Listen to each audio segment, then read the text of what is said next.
Okay, welcome back dear students. آج کی جو ویڈیو ہے، آج کا جو ہمارا لیکچر ہے وہ تکمیل شریعت اور اسلامی حکومت کا قیام۔ اس کا جو ٹاپک ہمارا ہاف رہ گیا تھا وہاں سے ہم سٹارٹ کرتے ہیں۔ پیج نمبر 110 پہ ہے، ملکی قانون سے متعلق احکام اس وقت نازل ہوئے جب اسلام ایک حکمران طاقت بن گیا۔ یہ احکام بتدریج نازل ہوئے اس لیے کہ عربوں کو محض احکام بتا دینا ہی مقصد نہ تھا بلکہ ان پر عمل بھی کرانا تھا۔ یعنی کہ اب اسلام کے جو طور طریقے تھے، نبی پاک صلی اللہ علیہ وآلہ وسلم جو اللہ تعالیٰ کی شریعت، اللہ تعالیٰ کے جو بنائے ہوئے نظام تھے، قوانین تھے، ان کو وہ جب دنیا میں لے کر آئے، انہوں نے جب ان کو انٹروڈیوس کروایا تو ان کا مقصد صرف انہیں انٹروڈیوس کروانا نہیں تھا بلکہ ان کا مقصد تھا کہ لوگ اس کے اوپر پریکٹیکل کریں۔ حضرت عائشہ صدیقہ رضی اللہ تعالیٰ عنہ کا بیان ہے کہ پہلے عذاب و ثواب کی آیات نازل ہوئیں جب دل میں استعداد کا مطلب ہوتا ہے کسی کام کو بہت اچھے طریقے سے کرنے کی صلاحیت۔ جب دل میں استعداد پیدا ہو گئی تو احکام نازل ہوئے، ورنہ اگر پہلے ہی یہ حکم ہوتا کہ شراب نہ پیو تو کون مانتا۔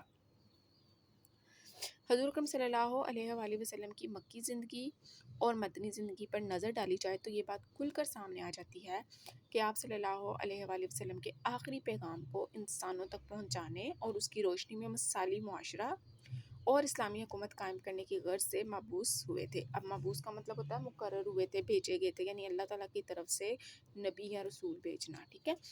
بعثت کے بعد مکہ میں دعوت اسلام، مخالفتوں کے باوجود عزم و استقلال کا مظاہرہ، ہجرت مدینہ، انصار و مہاجرین میں رشتہ مواخات، میثاق مدینہ، غزوات، صلح حدیبیہ، سلاطین کو دعوت اسلام، فتح مکہ، جزیرہ عرب کے مختلف علاقوں میں قاضیوں کا تقرر اور حجۃ الوداع میں اہم تعلیمات اسلام کا اعلان آپ صلی اللہ علیہ وآلہ وسلم کے مشن کے مختلف حصے ہیں۔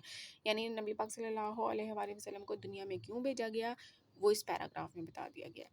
غزوات وہ ہوتے ہیں، وہ جنگیں ہوتی ہیں جن میں نبی پاک نے خود شرکت کی تھی۔ سلاطین بادشاہ کی جمع کو کہتے ہیں، یعنی بادشاہوں کو کہتے ہیں سلاطین، ٹھیک ہے۔ تو اب اتنے سے پیرے میں بتا دیا گیا کہ نبی پاک صلی اللہ علیہ وآلہ وسلم کی دنیا میں آمد کا مقصد کیا تھا۔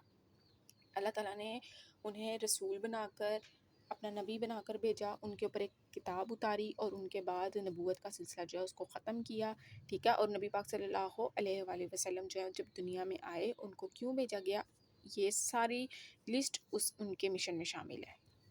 آپ صلی اللہ علیہ وآلہ وسلم نے نہ صرف اعتقادات کہتے ہیں عقیدوں کو، یعنی ایسی باتیں جن پر ایمان لانا بہت ضروری ہے، جیسے عقیدہ آخرت، ٹھیک ہے، کہ آخرت کا دن آنا ہی آنا ہے، اور عبادات یعنی اللہ تعالیٰ کی طرف سے جو عبادتیں بتائی گئی، نماز، روزہ، زکوٰۃ، حج۔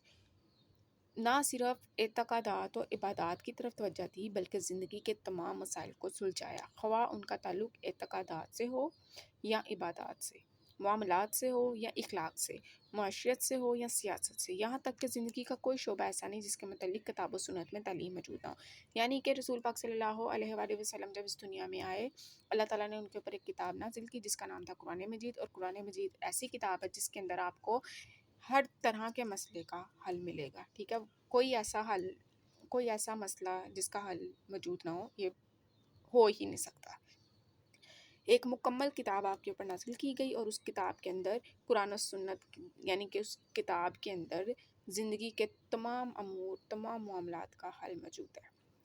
آپ نے نیکی کی صرف تعلیم ہی نہیں دی بلکہ خود بھی اس پر عمل کر کے دکھایا اور ایسے پاک باز ساتھی پیدا کیے۔ پاک باز کا مطلب وہ ہوتا ہے جو انسان پیور ہو، حرام اور حلال میں فرق رکھنے والا ہو۔ ایسے پاک باز ساتھی پیدا کیے کہ تاریخ عالم میں ان کی مثال نہیں ملتی۔ آپ صلی اللہ علیہ وآلہ وسلم کی تعلیمات کو 5 اہم شعبوں میں تقسیم کیا جا سکتا ہے۔ وہ شعبے کون سے ہیں؟ اعتقادات، عقیدے، عبادتیں، معاملات، اخلاق اور حلال و حرام۔ ہر شعبے کے متعلق جو کچھ فرمایا وہ حرف آخر ہے۔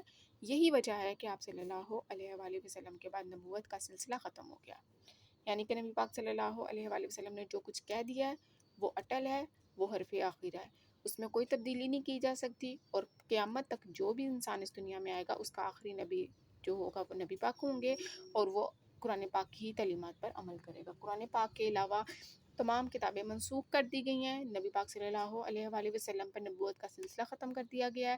ان کے بعد نہ کوئی نبی آئے گا اور نہ ہی کوئی آسمانی کتاب نازل ہوگی، اور رہتی دنیا تک، قیامت تک جو بھی مسلمان اس دنیا میں آئے گا وہ نبی پاک صلی اللہ علیہ وآلہ وسلم کی تعلیمات پر ہی عمل کرے گا اور وہ قرآن پاک کو ہی جو ہے وہ ذریعہ ہدایت مانے گا۔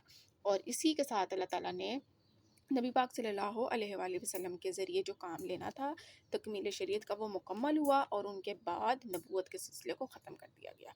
امید کرتی ہوں کہ آپ کو یہ ٹاپک سمجھ آ گیا ہوگا۔ آج کا جو ہمارا ٹاپک تھا تکمیل شریعت اور اسلامی حکومت کا قیام، اس کو میں نے آسان سے لفظوں میں آپ کے ساتھ شیئر کیا ہے، میننگز کے ساتھ، تاکہ آپ کو اس پہ سیلف رائٹنگ کرنے میں آسانی ہو جائے۔ Stay connected and stay blessed.